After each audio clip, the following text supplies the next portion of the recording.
Ladies and gentlemen, we were going to wait for Tevis. We were going to wait for Chris. To be fair to Chris, he actually did show up, but he had to go. He'll be back. But I didn't want anyone accusing me of being late. So here we are with Roy, Steve, and no one else. Everyone else is not here. They can't appear. I'm kidding. They've arrived finally. How you guys doing? Good to have. It's been a while since we've had my people on. Windows 11 is a virus. I want you all to know this. Ever since I upgraded my computer to Windows 11, it's just been terrible. So I'm on my phone trying to restart my computer to get it to work properly. Windows? What are you doing with Windows? Yeah, get on the Linux band. I don't have time for that. Linux, yes. Oh man. What do you use, Tevis? I'm on Mac. Why would you? They don't. I'm not here complaining about my tech problems. That's Chris. Yeah, No, that's a good reply. Aspen Plus, which is a chemical engineering software, only works on Windows. So I have no other option. I need that software. Yeah. Got you. Yeah. That makes sense. To be fair, I actually have to keep my laptop as on Windows just because there are some things, like you said, that do not work on Linux at all, or any alternative. So, yeah, stinks. Okay. So, I think that there's a stock that all of us hold in common. Robinhood stock. No, I'm kidding. Lemonade. Is there another stock? Do we all own BMNR? Yes. We all own NVIDIA, right? No. Tevis. Better. Oh my God. Tevis? Seriously? Yeah, no. It's too high. Yeah, I bought it at like $90 and it fell, and then I sold it at like 160 and like a month later or 2 months later or something like that. Do we all own Lemonade? No. No. You got it gifted, didn't you? No, I got him. I got it gifted. I own it. Do you own BMNR, Chris? Who was the one who convinced Roy to buy BMNR, Tevis? Right. Okay. Yeah, so we all own BMNR. We all own SoFi, and I think we all own Hood. We probably Steve does not. Except Steve. Yeah, well. we probably all own something like Google or Amazon as well. Nope. I own both of those. See? Smart guy. I knew I liked you, Chris. It's always like got so much in common. Do we all own hymns? No, Steve doesn't. If it's big And tech, Tanner doesn't either. No, he does. Oh, just because a he little got bit. gifted it. That's right. I got gifted it $100 worth, but I think I have something like $250 worth. So I appreciate the gift. It was a good gift. Yes, you're welcome. Unlike Block. Oh boy.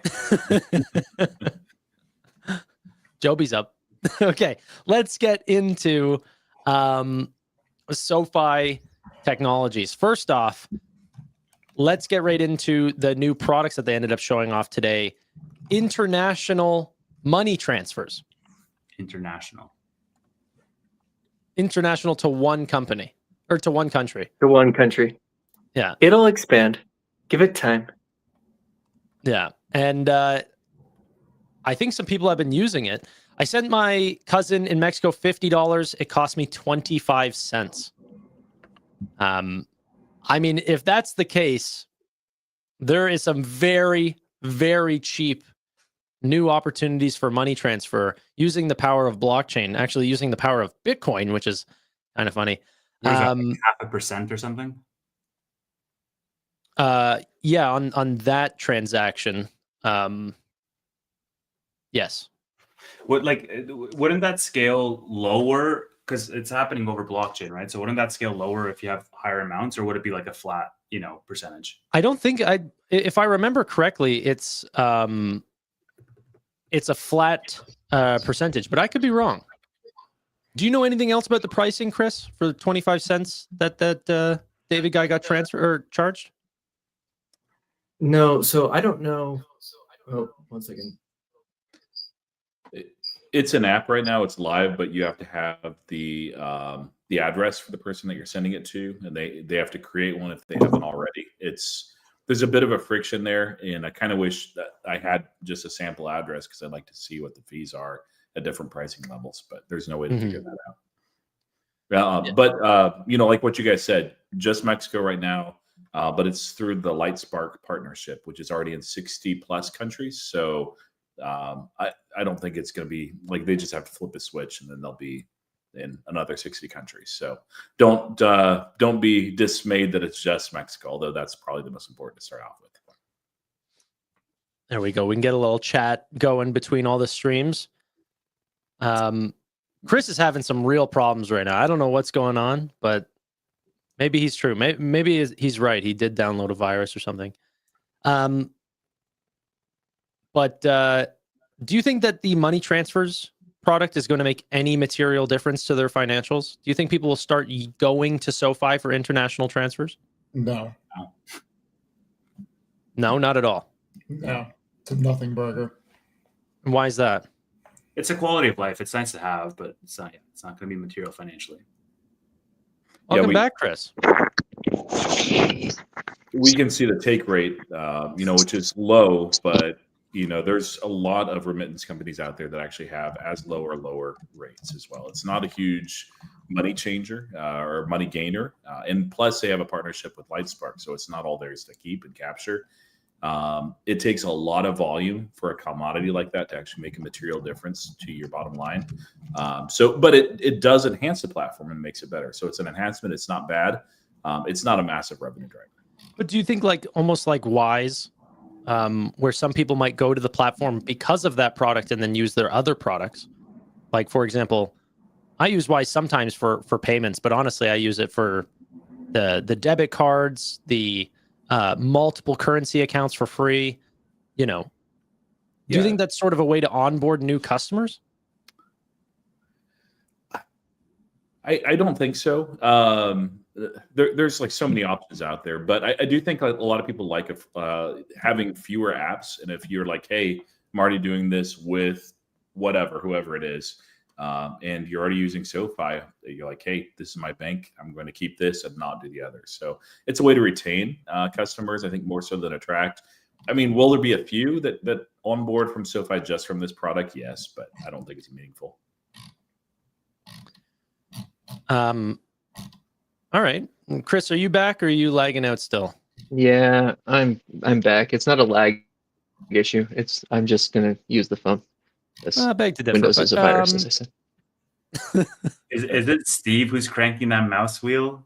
It's either Chris or Steve, but I'm I will admit it was I didn't it's realize not me. I was on mute. I was scrolling something I'm trying to buy on the mouse wheel and the iPhone dings is like Steve 101. I haven't really heard them from Steve. I'm surprised. Okay, what did you guys think about the sensor tower data that just ended up coming out?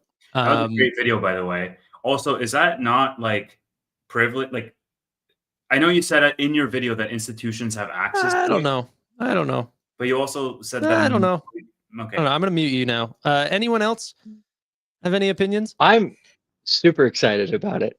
Like, because I stole the data off of your video and just manually entered it into my spreadsheet. And it actually tracks really well. There was actually a small, I think, mistake in the way that you calculated things because you used net members instead of new members.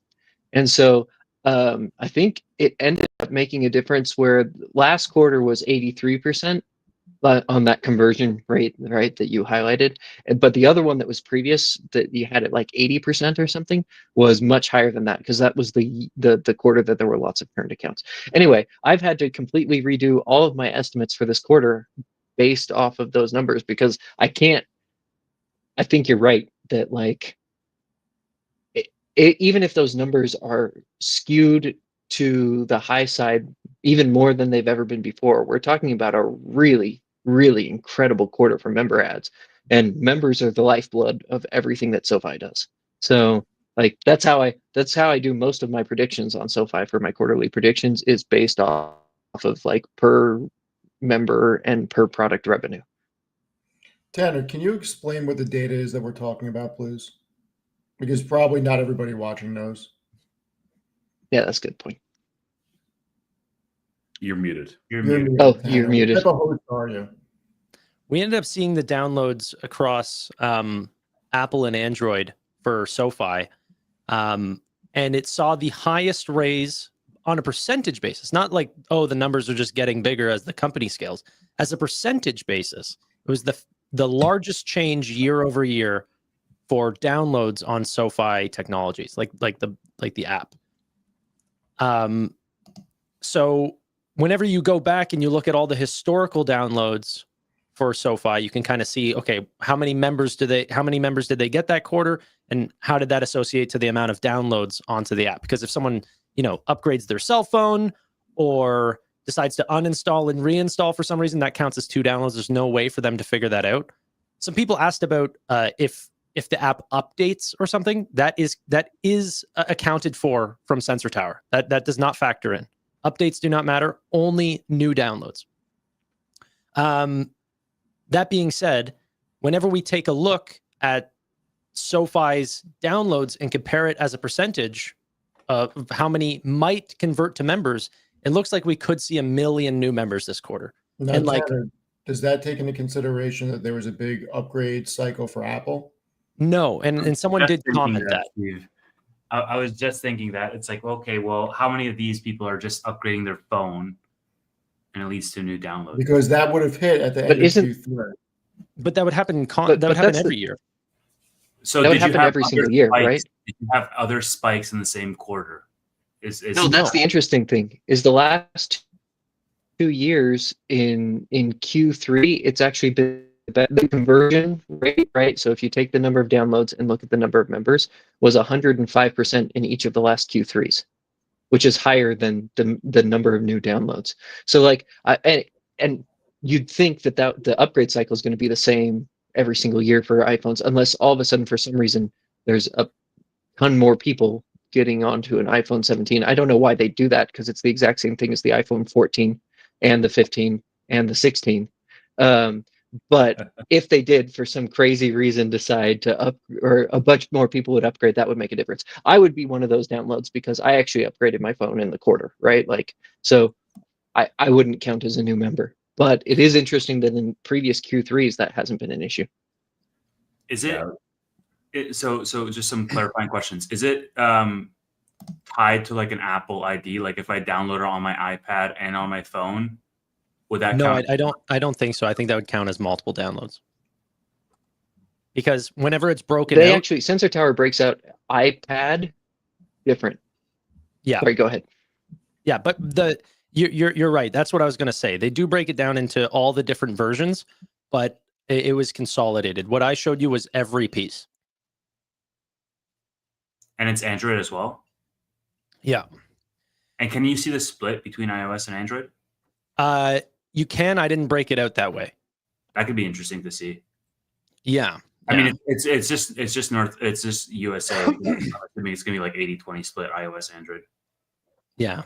And from what I heard, or what someone speculated, is that because we lean higher income, higher FICO potentially, that we might see people converting to the new phones each cycle at a higher rate. But this would happen constantly. Like someone said, oh, I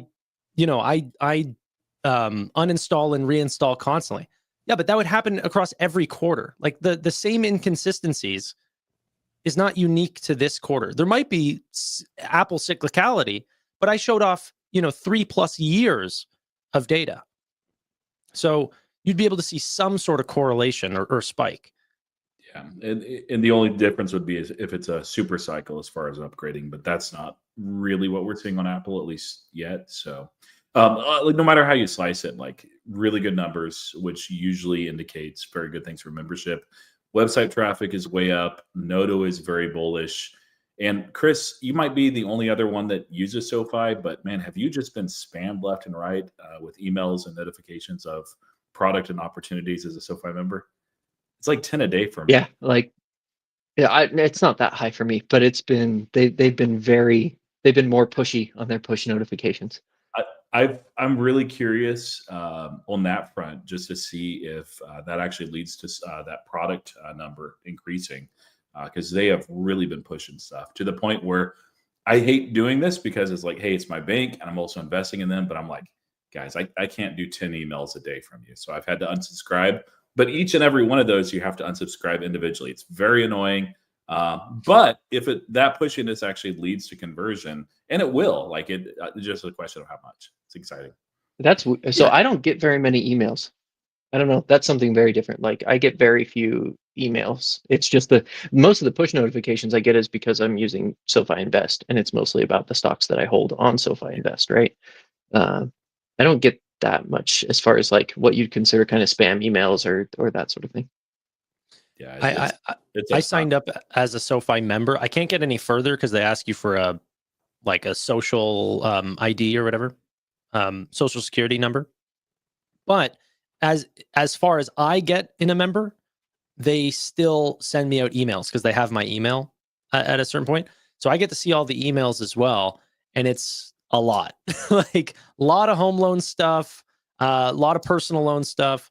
It's very interesting to see because it does change. Like what they target, you can kind of get a feel for what they're sort of pushing in the quarter. But the only thing that I wanted to add about the numbers for the downloads is the only other quarter that's ever done better than Q3 of 2025. Tevis, do you remember which one it was? No, it was. Oh, wait, was it the? No, I don't remember. It was Q4 of 2025. Oh, was it? Oh, I see. The 14 days of data that we have is the highest average daily downloads. That is so skewed, though, dude. Like, because it's only based on 14 days, not 91 days. Like, I get have a really good promotion for 2 weeks, and it could be like 300%. You know, it's not. I get it, but it is not a bad sign. It's not. I think few quarters ago we were growing downloads by like 28%, 30%, 35%. And then last quarter we grew by like 48%, which was insane. And this quarter, I think we're on track to do like 69% change in downloads year over year. Like it's bonkers. I'm really excited. And also the highest website traffic we've ever seen. Yeah. Like a 1 million member quarter would be crazy. It wasn't that long ago that Noto talked about us having a 1 million member quarter at some point, and that was back when we were getting like 500,000 members a quarter. So the growth there has been real. The fact that we're even talking about a 1 million member quarter in 2025 is something I would not have expected even at the beginning of this year. Well, it's also a big step change from because like what was last quarter, like 811 or something. It was like 840 something. 846, I think. That would be a big step change as well, like quarter over quarter. Net new, I think it was 859 or something like that. And then, sorry, that was the total. With churn, I think it was 829. Yeah. But and the other thing that I think is good, there does seem to be some seasonality to new members, like in each of the last 2 years. So in Q3 2023 was the Taylor Swift quarter, where we went from like 500 something to over 700,000. But last year, the same thing happened again. Last year, the number of new members from Q2 to Q3 also jumped up over 100,000. So it's not unusual for Q3 to be really strong compared to Q2. But my initial estimates was going to be like around 940,000, but after kind of Tanner put this out and going through the data myself, like I think you're right. I think it's going to be over 1 million, which is crazy. I'm shocked to hear you say that, but yeah. Well, I'm not shocked, but I just got so many people saying like, oh, you're clickbaiting and everything. Even before I put out the video, I'm like, so. Yeah, it's not clickbait. It's just really positioned well, and football really helps. That's true too. That's true as well. But it's only the last month, right? It's only September really where they get the football. You'd think that Q4 would be better because you get the entire Q4 of the football season. Yeah, I mean they have the preseason stuff in August too, so it's meaningful. I guess that's true. September's the strong one. TGL starts back up in December. Is it December or January? And the NBA. I think it starts December 28th.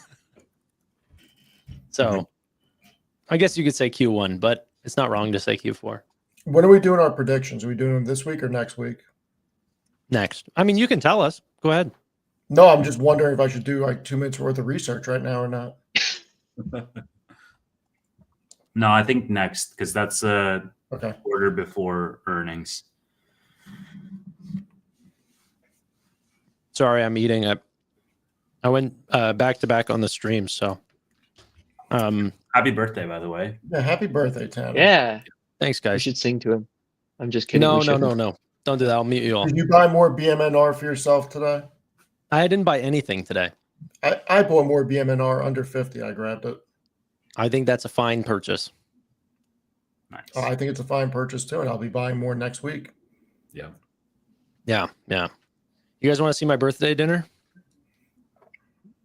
Wow. A Wendy's patty in a plastic container alone with no salt on it. You couldn't have cooked yourself a steak or something? No, I got off my last live stream at like 9:40 or something. You could have done it during the day. Yep. That's Yep. such a sad birthday dinner. It's all good. No, I'm doing something on Sunday, so. And That's how Looks like Tanner celebrates. I just had a candle in the middle of them, but yeah. Somebody said, "Is Tanner single now?" Yeah, this would be what I eat.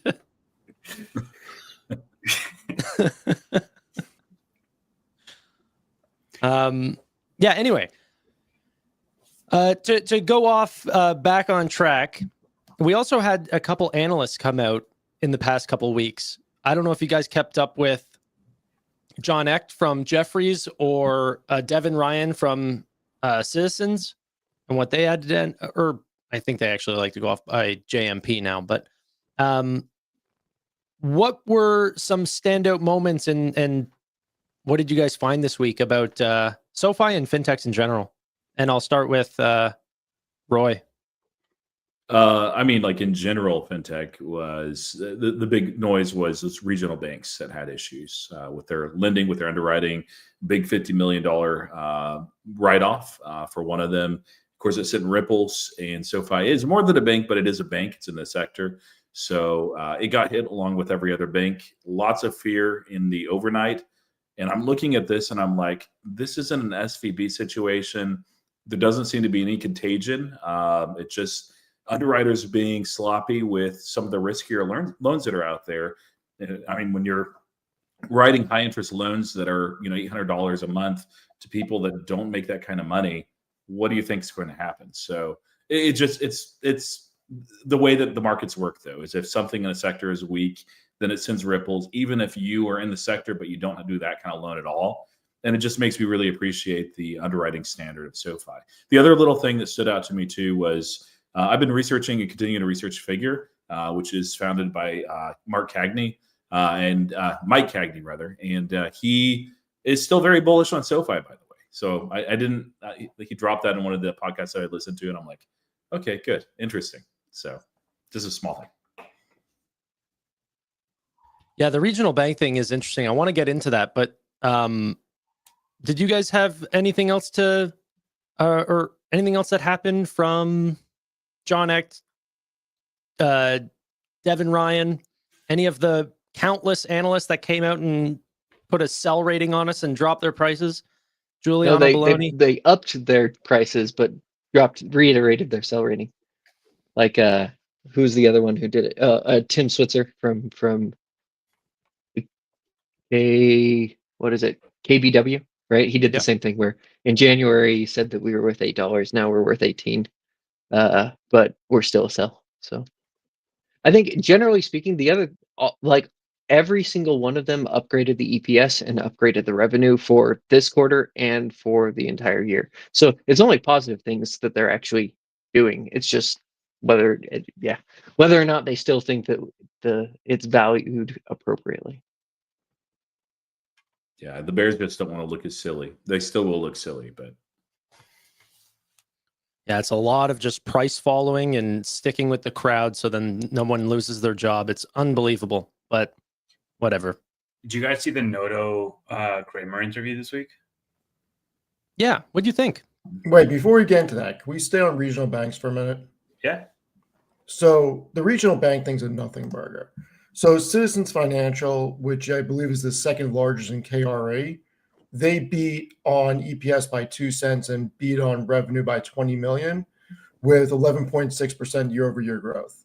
You had Cadence Bank, which is I think the first or second largest in KRA, beat on top and bottom line, 4.2% year-over-year growth on revenue, 5% EPS growth. Then you had the two that really matter. Truist beat top bottom line, beat revenue by 40 million, EPS by 5 cents, and then Huntington Banco Corp beat on both.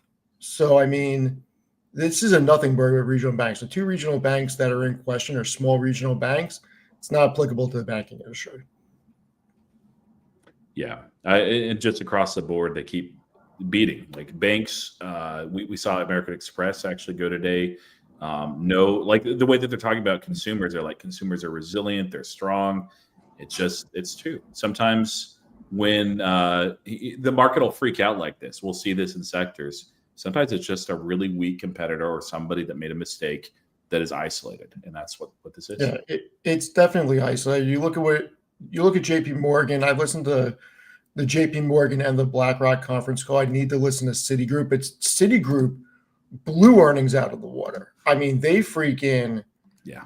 I've been pounding that table since it was 40. Like that company is still, I think, has upside, but they trying to find the exact numbers, but they really blew it out. So I think Ally also had really great numbers as well. did they? I didn't look at Ally. They had record EPS growth, and I mean, I just took a.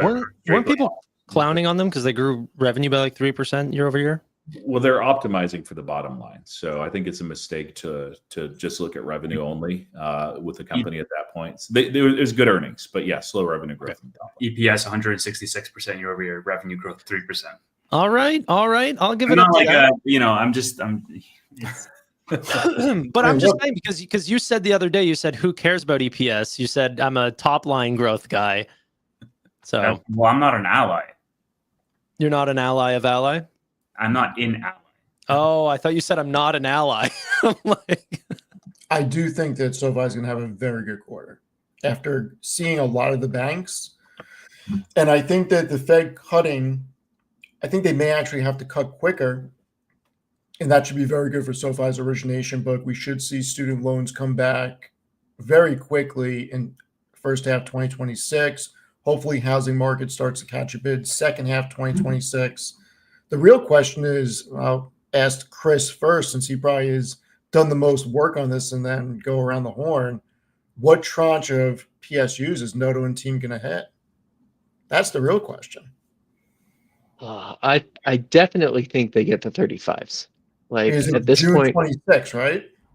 Yeah, but it's got to be 90 trading days before June. So like realistically, they need to be starting to hit close to these numbers by like February in order to really get those tranches. So you got this one, and you got Q4, which will be end of January, because their Q1 won't hit until May or end of April. But Steve, one sort of like dark horse pick that I don't know if people will bring up on this call is there is a non-zero chance of S&P inclusion between now and then, because you can hit it in December. You can also hit it in like the spring. In S&P March. loves financials. In March, yeah. What's that? S&P loves financials. Right. Yeah. Exactly. Yeah. so let's go around the horn. 35. Yeah, if they get S&P, I think 45's easily. 45's on the table. I don't know if that's going to happen in the first half of next year. So we'll see. Break it down into percent chance. Let's see. Okay, we'll give it a 99% chance for the 25s. No, okay, come on. No. 99%? Split between 35 and 45. Or yeah. Yeah. So 35, I would probably say there's like a 70% chance and then you got a 30% chance at 45s. I'd agree with that. 70-30. Yeah. Roy? I'm actually going to say I think it'll actually be more like 80-20. 45s can happen. It's just tough because of time. If they had another 3 months, I would say, it's probably 50-50 at that point.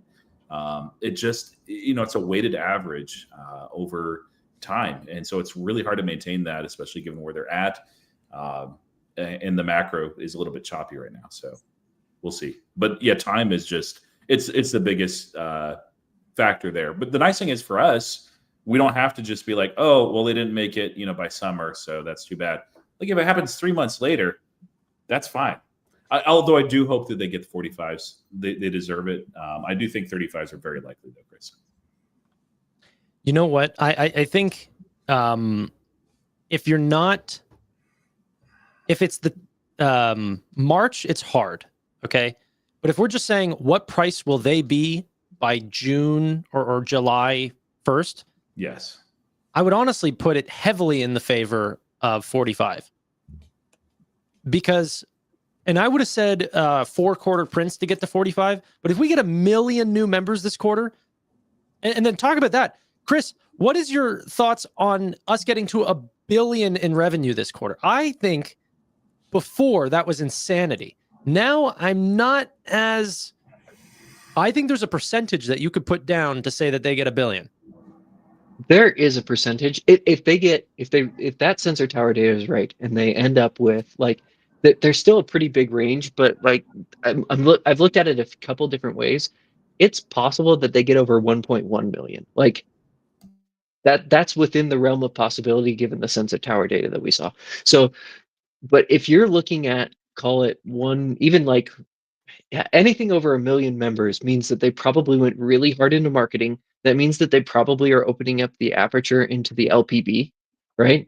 And even last quarter, you saw this massive increase in originations, but that massive increase in origination was almost all LPB because the amount they put on their own balance sheet was pretty darn similar to what they'd done the previous quarter. So it's really hard, and it's really hard to speculate. We also did get that the data that was leaked by the SoFi bear that then ended up coming to us that showed the quarter over quarter in August numbers for lending were down, but he didn't mention, but it turned out to be true that the July numbers were just rip your face off good. Yeah. So it depends on September too.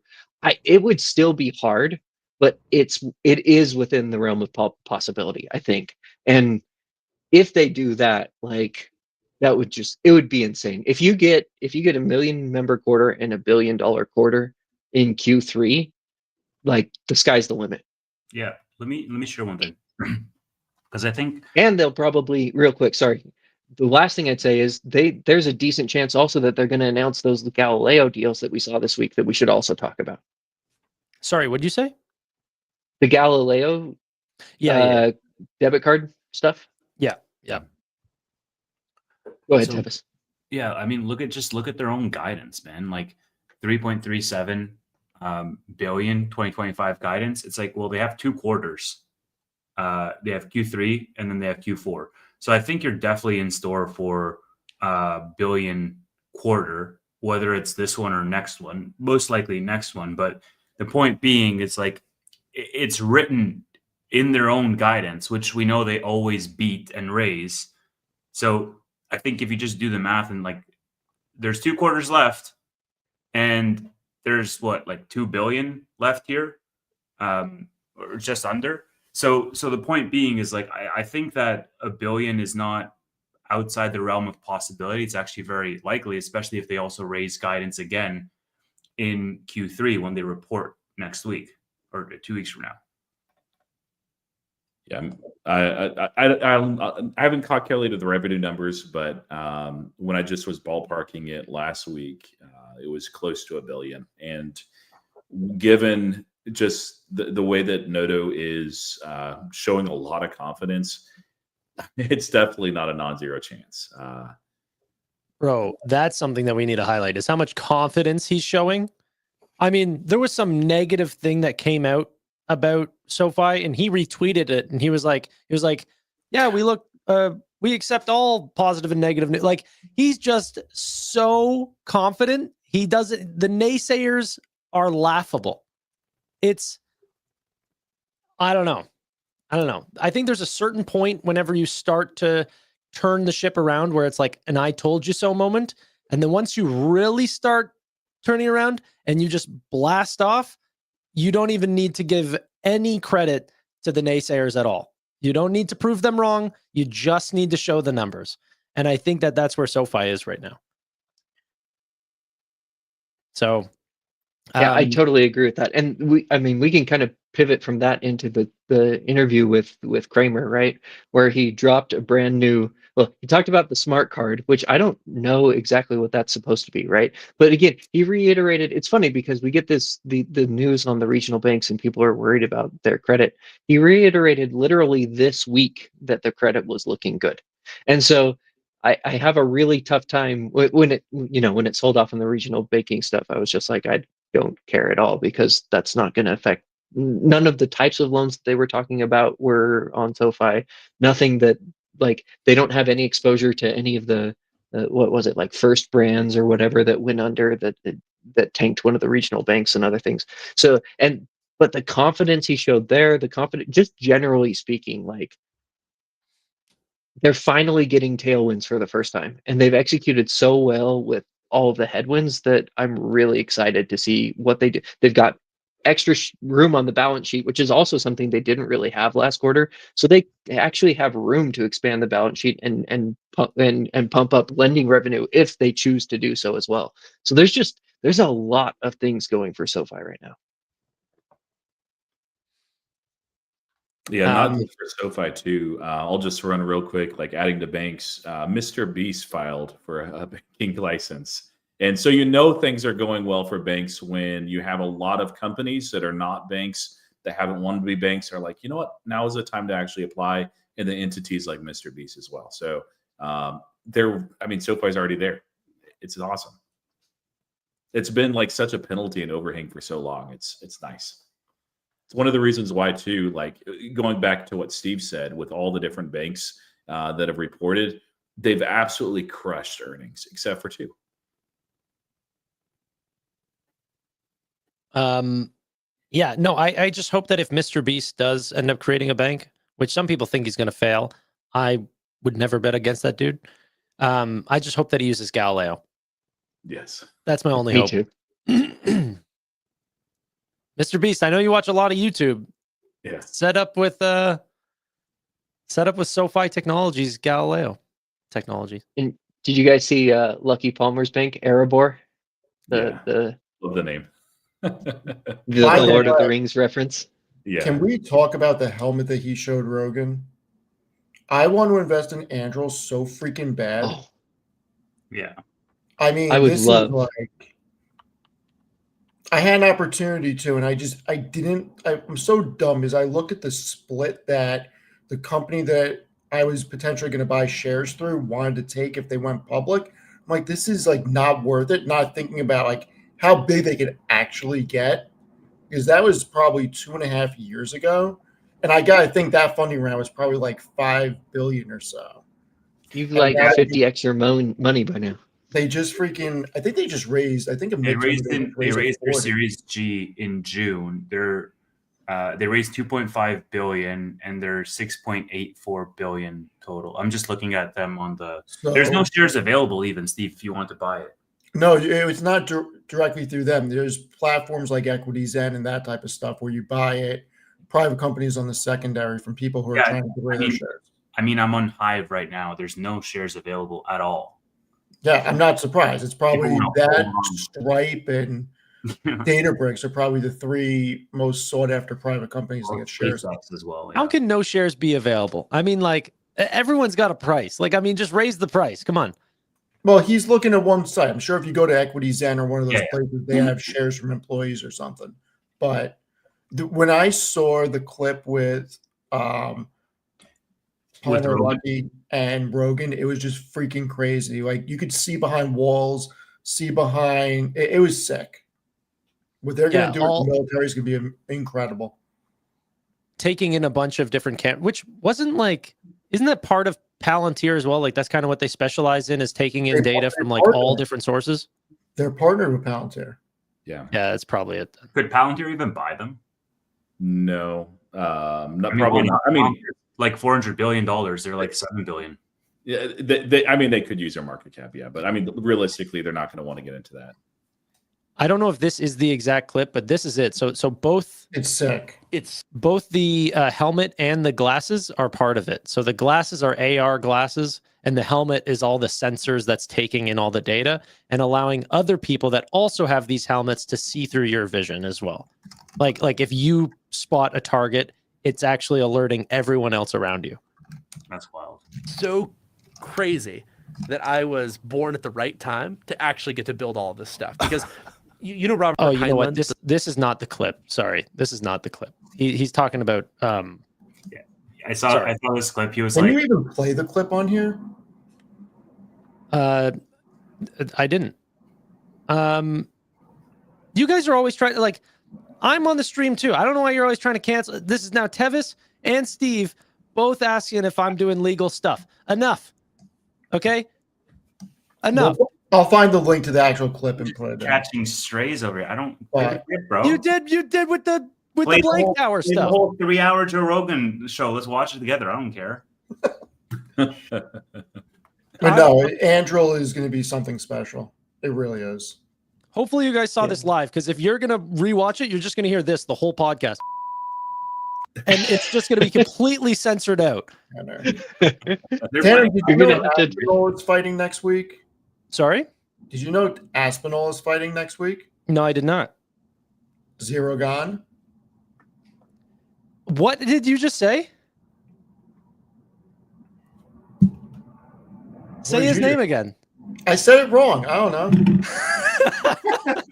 I don't know why I pronounced it wrong, but What did you Aspinall say? Zero gone? Zero. Yeah. Okay. Sorry. I heard. I didn't say zero. Like that would be. I thought you said ridiculous. zero gone. I was like, No. no. Yeah, I would say zero gone. I would say that Aspinall is going to win in the first round. Sorry. Say that one more time. I would say Aspinall is going to win the first round. Is there fight tomorrow? There are fights tomorrow. Who's the main card tomorrow? Not a great card. Let's see. Yeah, dude. I would like to do some form of. I was talking about that all today. Was doing some form of fight companion with you. Man, freaking Yeah, Kevin we're Holland gonna do it. again. Dude, the freaking Kevin Holland fights every 3 weeks. I swear to God. This guy, man, this like the 5th fight of Kevin Holland that I'm going to watch tomorrow. It's like every 2-3 weeks. Yeah. Oh, that's great. Okay. Sorry, we were talking about something. We were on a good path there before. We started talking about Palmer Lucky's headset. Speaking of prediction markets, do you see the Robinhood news? The more markets. The expansion of prediction markets? you gonna end up using it, I can't. right? I didn't see the I'm- news. Can someone I'm used enlighten to me? talking to Americans. Yeah, in essence, and I've got a post up here that shows Here, I'll screenshot too. share it. Let me I'll throw share this up, if you don't mind throwing it up. Or- So 2 things. One was Robinhood's saying that they are adding 100 new event contracts in the coming week. And so they added politics prediction market. Vlad retweeted that too and had some comments. This is what it looks like. And you can see they actually have a Trump tab now. And this scrolls down. There was like 5 or 6 things. So including, will Trump create a national Bitcoin reserve this year? So Dude, they were betting on Polymarket about how long the handshake was going to last from Trump and Zelensky in like seconds intervals. It's the best, dude. I freaking love the timeline we're in. It's crazy. It's actually great. it is wild how regulations shifted that quickly. Have you guys seen the clip of the Trump or the Powell cough? Yes, some guy won $500 off Powell saying pardon. Oh yeah. It is it's peak comedy. I mean, Or they bet on the color of Powell's tie for whenever he's giving like an FMC speech. bet purple. Yeah, purple always wins. Always bet purple. Okay, let's watch this really quick because this pop off is so funny. I got to take down the chat for a second. So he's got I think he only has $160 on the line, but his payout could potentially be It was $500. It was something like that. Yeah. well, yeah, that was his payout. Was pardon me, was informed. Yes, let's go, let's go. That's part of me locked. Triggered significant tightening. Absolute degeneracy, dude. It's let's go. He's not even listening to what he's saying at all. He's just hoping he coughs. Now, the most annoying thing about the predictions market is for the TA guys out there that are trying to do TA on predictions market. It's not going to work. So. It's just too funny, man. We live in a strange timeline.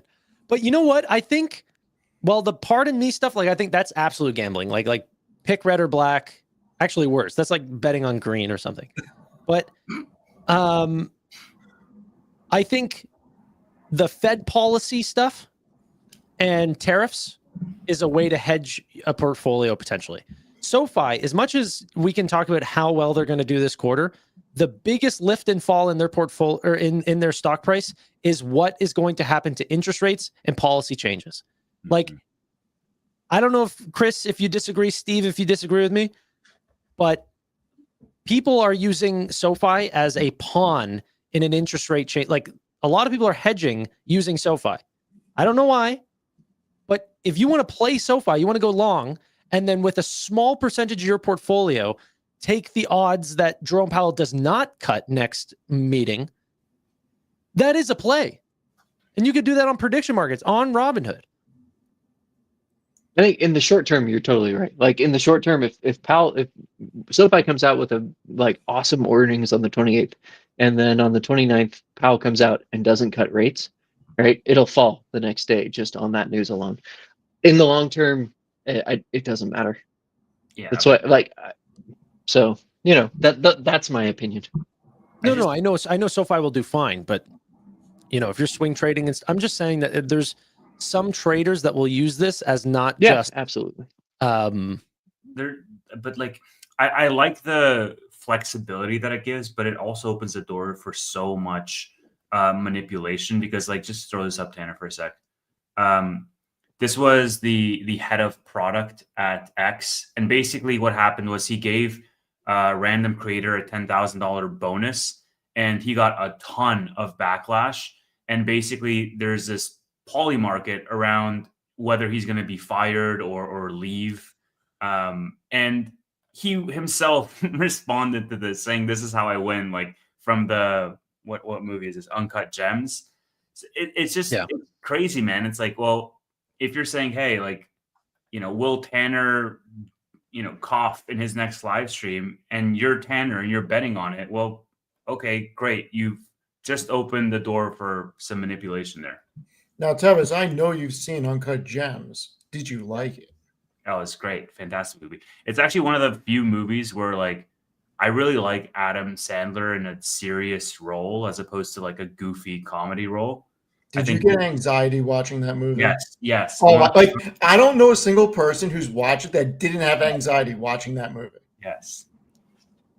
Dude, as somebody who like also does the occasional sports betting, when he's betting that much money on the winning the tip off, it's just dude. The scene with him and Mike Francesca in the freaking kitchen. He's like, "What do you know? Garnett this, Garnett that. What do you know?" It's like, "I just know." The Opal. Great movie. Love that movie. You see Runner? No. What? Yeah. Dude, we need a... Dude. Hold on. What is it called? Runner? You need to go watch Runner. Okay, I'll watch it tonight. It is so good, and then text me afterwards. With Ben Affleck and Justin Timberlake. Look at this. It is such a good movie. And if I said this movie has Justin Timberlake, what would you say is the release year of this movie? Let's play this game. Justin Timberlake, Ben Affleck. He's been in a lot of movies, though. 2011. 2007, I was going to say. Roy? I have no idea. Guess a number, dude. It's gonna be like 2021 or something. 2019. 2013. Peak Well Justin done, Tanner. Timberlake movie. When is Okay. what's the other Justin Timberlake? In Time? In Time was a good movie. I like that one. I actually like that one. That's 2011. Great concept. Yeah. I thought you guys were talking about his best film. Alpha Dog. Justin Timberlake. No, I don't even remember the name now. The Social Network. Social Network. Thank you. Yeah, he played such a small role in that. I know it's still just an unbelievably good movie. It is a good movie. Mike Smith says Roy and Chris wondering where Fintech Friday evaporated. I'll be honest, I've never heard of almost all those movies. So There was only a couple in there that I know. yeah. Friends with Benefits, I think, was a Justin Timberlake movie as well. 2019. That was a later one. That's not 2019. That's like 2011. Is it actually? That's why I was thinking of 2011 because that's like one of his. That's whenever he was doing a lot of acting gigs. It is 2011. Yeah. It was 2011. It was. Yeah. Ah, Weird, obscure knowledge. But let's go back to stocks, guys. Galileo deals. Yes. Okay. Good. So, due to the SoFi insider finding this, we ended up seeing United Mileage Plus debit rewards. The site is operated by Galileo Financial Technologies. And then we also saw this for Southwest Airlines Rapid Rewards debit card, also by Galileo Financial Technologies. I think, actually, I won't give you my thoughts just yet. I'm going to kick it off to the person that asked about this, Chris.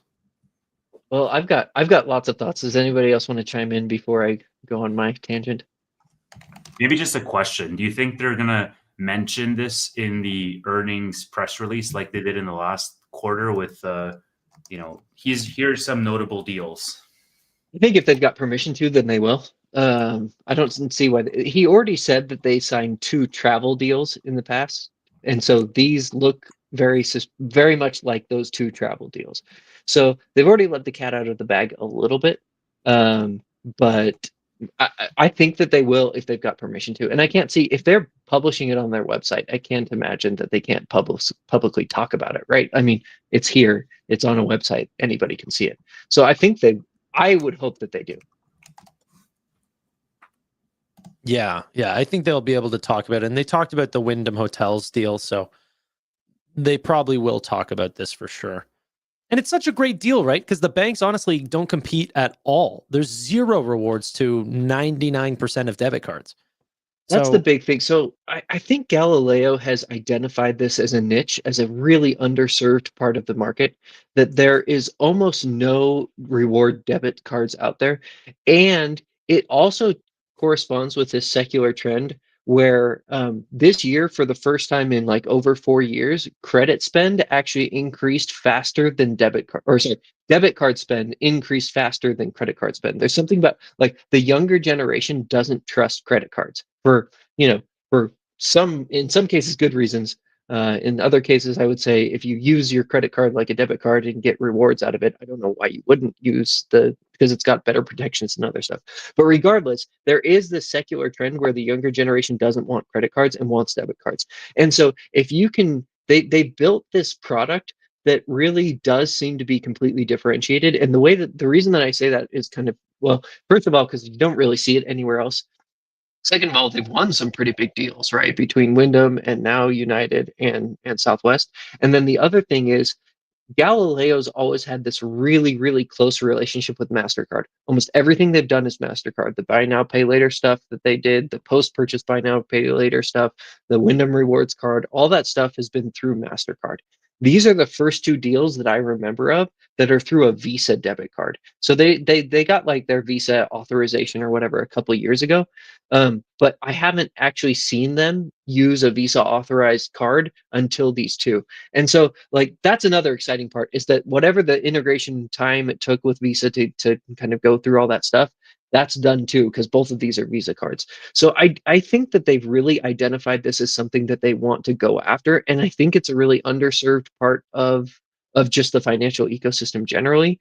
and that they have a differentiated product that probably not very many other people saw or were working on. So I do think that they've got like a head start and a first mover advantage here. And between these two accounts alone, there's hundreds of millions of potential, customers. However, well, that's not true. 45 million customers is, I think, the cap, because that's the amount of customers that do not touch credit cards. And the credit cards are the optimal offer here. The debit cards do not offer nearly as many rewards. I think usually on average about 1/5. So a lot less. What'll be interesting, both of these do offer credit cards. And if you guys have been on flights at any point, like the airlines will give you the spiel every single time when you're about to land for like 5 minutes or so, and then they'll pass out and try to get people to sign up. I'm really curious if this is going to be, because that's much more lucrative for the airlines, how much time and attention they'll actually spend pushing this. It'll be in the flyers for sure. Yeah, it'll be there. brochure. They'll capture some, and like you guys said, there are some, especially younger audiences and generations that don't touch credit cards at all. Which if you're not going to touch it, then that's great, because you can get in trouble with it. But yeah, we'll have to see. But these are not small deals at all. So if the airlines are actually pushing it and it's visible there as an alternative, like, hey, if this doesn't appeal for you, then the debit card, and this is what we're offering, they could get a lot of traction. Roy, do you think that a lot of these young adults are not using credit cards because of Dave Ramsey and just getting scared out of it? Because I will debate anybody, anytime, anywhere, especially Ramsey, that he's absolutely crazy with not using credit cards when he tells people to use a debit card. There's more protection, and you do not get any rewards with a debit card. It is so dumb. He's dealing with people that have. Whoa! Hold on, you're just absolutely wrong. You said no rewards on a debit card. There are some Compared to a credit card. No, I'm just saying. I mean, what are we doing here? I just talked about how SoFi's changing that game, and you're going to bring up no rewards. I mean, that's their whole game plan here. Okay, but is it out yet? But yes, and there are other cards too that offer rewards, but it's not comparable to credit card. You're right, see, but Tevis is absolutely right. You have to know his audience, and his audience are a bunch of debt addicts. A credit card is a thing that they should avoid at all costs until they actually find themselves to be responsible. But the problem is not people; it's financial literacy and making sure that we're teaching everybody financial literacy. And credit cards, look, I think that we have a very big problem in this country with not preparing people for their financial future. But credit cards are an incredible tool if you use them correctly. It is so much smarter than using a debit card. You're just leaving money on the table by using a debit card. Like, it's crazy. And increasing your risk. 100%, because if somebody skims it, they're skimming from your bank account, you're not getting that money back. You have so much more fraud protection on a credit card. It's just crazy. So, like, why do you guys think that it is, though, that the younger generation is credit card adverse? Because is that a fact though, or is that like? Yeah, it is. I have no idea why. I really don't. Banner, we can't hear you for some reason. I constantly am muting myself, and I apologize. Yeah, it is a fact. That's all I was going to say. Is it a significant variance? It is. I don't understand the younger generation, man. Like, they what are they freaking into? Like, you are the younger generation. You are part of one. I have multiple credit cards, but it's like these guys, they don't go out, they don't socialize, they don't drink, they don't gamble, they don't use credit cards. Like, dude, bro, I'm feeling attacked. I have credit cards, okay? You're not a Gen Z, Tanner. I am a Gen Z. You are. Well, I am. It's your birthday, so maybe you. That's not how it works. It's birth year. So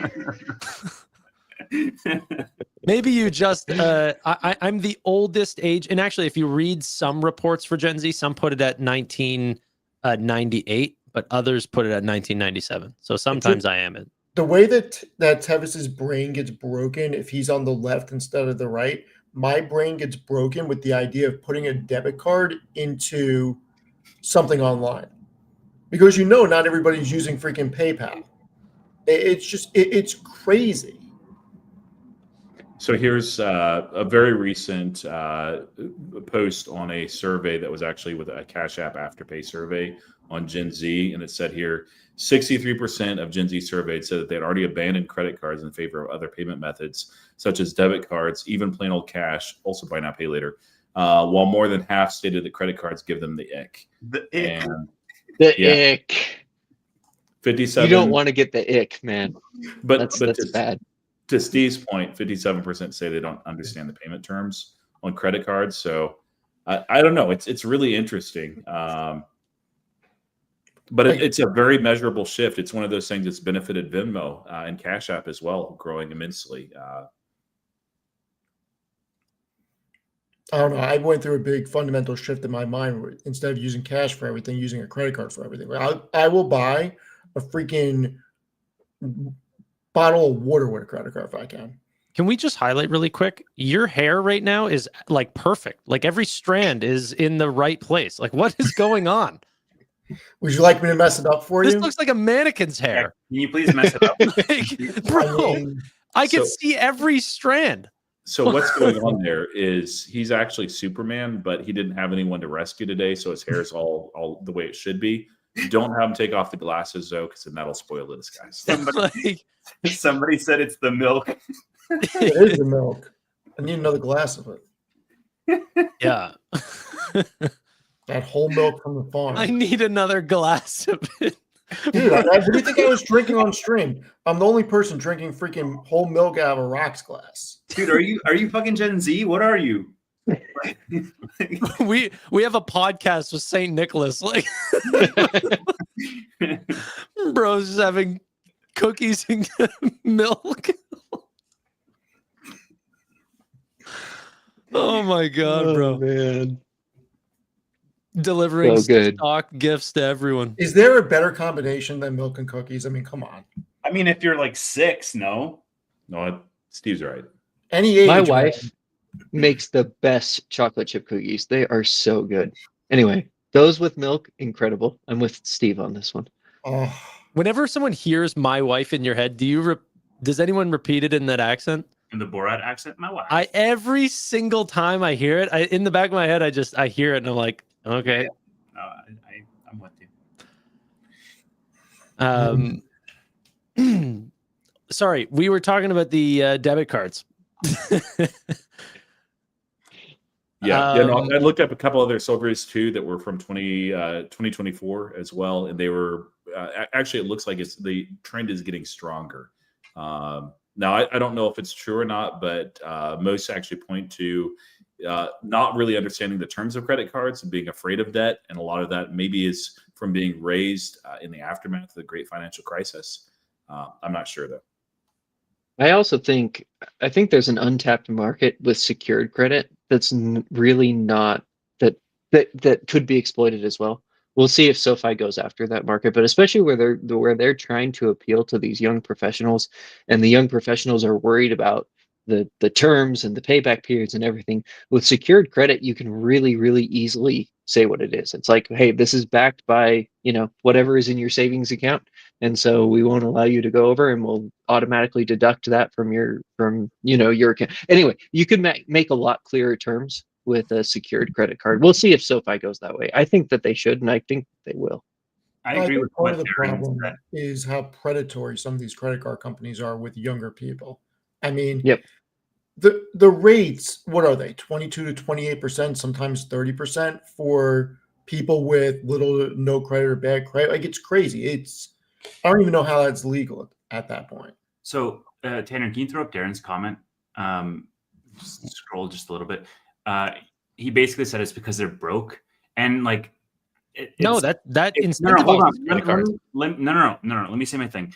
I think it's a little bit tongue in cheek, but I kind of agree with it, because at least for me, it was only after I started investing and dedicating time to learning about financial literacy that I understood the value of using credit. And so, like, when I was working like a very straight up, collecting my paycheck, it goes into my checking account. I only spend in my checking account. It's like very basic, like level 0 personal accounting.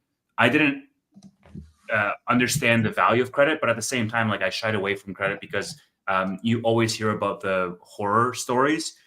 But as I got a little bit more advanced in just personal investing, it was only at that point that I realized that, like, oh wait, this is actually a tool that I can leverage. Mhm. And I think that it goes back to what Steve said. It's like it's a lack of financial literacy that they lead with the negatives around how credit can go wrong, and not necessarily the positives of how it can affect you or how it can help you. Now, what I will say in SoFi's defense is because they deal with such high FICOs and such high levels of incomes, I would wager that SoFi is probably like, one standard deviation, more prone to adopting credit than the typical Gen Z out there, because those people are earning more. And as a result, I associate that with higher levels of like more optionality, and as a result, more forward thinking around financial literacy. That could be completely wrong, by the way. Well, I just want to say one thing about what I said before. Like, I respect David Ramsey, and I think what he does is great with trying to help people get out of debt. But I disagree with him wholeheartedly about the credit card thing, especially because of what Tevis said about building credit. He is a billionaire. Like, legitimately, he's a billionaire. And think about it. He's telling people they should not use credit cards, right? How do you, a billionaire? Dave Ramsey is a billionaire. That's what he said in his latest interview. Really? Yeah. Yeah, with all the real estate he owns. I think he has like over 1,000 properties or something. Yeah. Jesus. Yeah. Office buildings, everything. But Yeah. back to my point, you can't build credit with a debit card. And if you're starting out, Did he pay cash for his 1,000 homes and office buildings? I would love to see all that stuff. Like, you're telling me that he didn't do the traditional thing? Like, come on. Yeah, there's no way he didn't No lever way. up for But- all of that. But it's just like when you're younger, like if you do it, actually do the research and you go down the financial literacy path, using a credit card and paying it off or paying off most of it and not getting into debt helps you build so much credit. It just makes your life easier when you want to go get a car or when you want to go buy a house. Like, you have to have a good credit rating, and you can't establish that without using a credit card. It's just, we need the overall financial literacy once and for all. It's got to happen in this country. Can you Well, imagine that's actually my Bird has to tell you how to use a credit card? Like, just I don't know. Google it, man. Like, well, there's us talking about like stocks online. There are credit card experts online. Yeah. Like, Yeah, like what are they called? The percentage churning people. There's a whole community. yeah, that's not a good community. Oh, That's not the a great thing to credit do. card churning stuff. Yeah. Yeah. Don't do that. The bigger issue I have with Why is that bad? Dave Why is that is bad? It's just more they're trying to take advantage of sign-up bonuses and then getting rid of credit cards, which can hurt your credit scores and stuff, but you get massive sign-up bonuses. But now credit card companies are fighting back on that because they limit how you receive a sign-up bonus. Usually it's by spending a certain amount or something like, so it's much harder to actually get your initial sign-up bonus because of these communities that try to take advantage of, massive reward point bonus sign-up things. What were you Sorry. going to say, Roy? the bigger issue that I have with Dave Ramsey is his rule of 7. It's usually rule of 4 or rule of 5 that you can take out 4% of whatever you've invested for retirement and inflation proof and then be fine. They say 7%, which is insane, I think. And I honestly think that they'll probably get sued at some point because somebody will take that advice and find out like the math does not math unless you're in persistent raging, well, probably not even a bull market because you're actually diversified with a lot of bonds at that point. So that's more ridiculous than anything else that they've said, I think. Yeah, my big issue with Dave Ramsey is just that he should say things like, if you are responsible with credit cards, they have better fraud protection and you can get rewards that you're unable to get with a debit card. But if you have issues with credit, then don't touch them. Like, that would be a responsible thing to say. But what he says is, don't ever touch any sort of credit ever, no matter what. And he doesn't even take his own advice, right? So, And regardless if he does or he Well, doesn't, I think he's okay with mortgages. I don't think he's buying. I don't think he's telling people to buy a house. You gotta buy a house with a checking account. Yeah. no. He's not saying that. But at the same time, do you think that somebody who came on his, like, is he going to tell people to buy office buildings on his show? No. Right, like I think that's like baby he's doing steps now. 15 or 16. Yeah, but the point is that like he only gives the baby steps. He should at least give like he gives people only milk. You need a little bit of meat too, or for the Cookies. responsible people out there. Oh, cookie, sorry. You need a little bit of cookie with your milk, right? But like you just have to at least tell the responsible people, hey, this is a tool you can use too if you're responsible with it. Anyway, that's not important. And going a We should step stop further talking. with it and saying, if you look at what you spend the most money on, if you happen to use Amazon for the most of your purchases, the Amazon card gives you 5% back on Amazon purchases. Or you have cards that will give you 3% back at the grocery store. It's just, it's crazy that this guy is. We gotta get off the Dave Ramsey thing though. We're going too long on this. Throw up Heinz's comment because this was like he went viral. If this has to do anything with Dave Ramsey, I'm not going to pull it up. Just It's throw it up. the $1 billion with 0% interest. Yeah, exactly.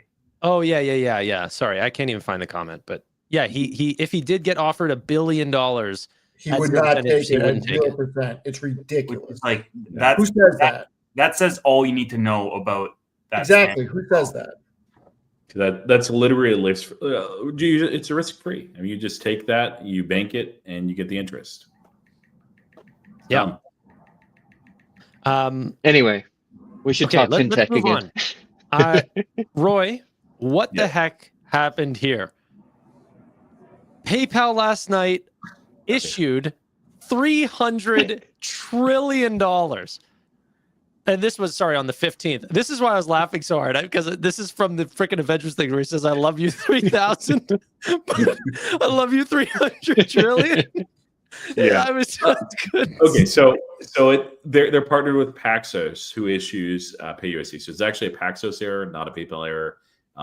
It was corrected within like 2 minutes, and so it's burnt. The fee or the penalty is like $5, so it's not a big deal. But it is hilarious. For a brief moment, their stablecoin was not only the largest in the world, but is larger than the entire world's economy and all the assets put together. They could have, potentially bought out all the Mag 7, had plenty of money left over as well. So, holy crap, man! It was a funny moment. Yeah. I think they actually did end up printing or minting 300 million. They did, yeah. That changed. How many really Canadas can you buy with $300 trillion? 100 Canadas. Yeah, 80. Something like that. If you're buying them one-time sales, I guess you'd lose money on all of them. The bad investment. Yeah, I sent the boys a message. I was like, yeah, Canada by PayPal or something like this. They always do that. Right. Honey by PayPal, Zoom by PayPal. Okay. Any other fintech news? There was a couple companies that ended up getting into the top 100 fastest growing companies. I know Shift4 got in there, Nubank got in there. But so in our after hours episode, we should talk about BM&R because our last BM&R after hours episode was one of our most popular ones. And now that we have Chris and Steve, we should talk more BM&R because we all hold BM&R and we're all bullish on it. So join after hours. And a little SBET too. They issued some news. I was going to say that's the other kind of fintech. Oh, did you guys see ETHZilla was suspended pending news? And it's actually let's save it for the after hours because that's a really interesting conversation. Real is definitely a BM&R investor for sure. Ladies and gentlemen, if you want to see the after hours show, all you have to do while you're subscribed, hit the join button down below on any of our channels, and you can end up watching the show tomorrow around noon. And Tevis is going to hold that to me this time, that we get it out on time. Because for some reason, will not be late. Yeah, people let me have the button. Not a good idea. But yeah, Matt Money. Also, if you want to join us as well, let us know. Just DM us. All right. Bye for now. Thanks, everyone.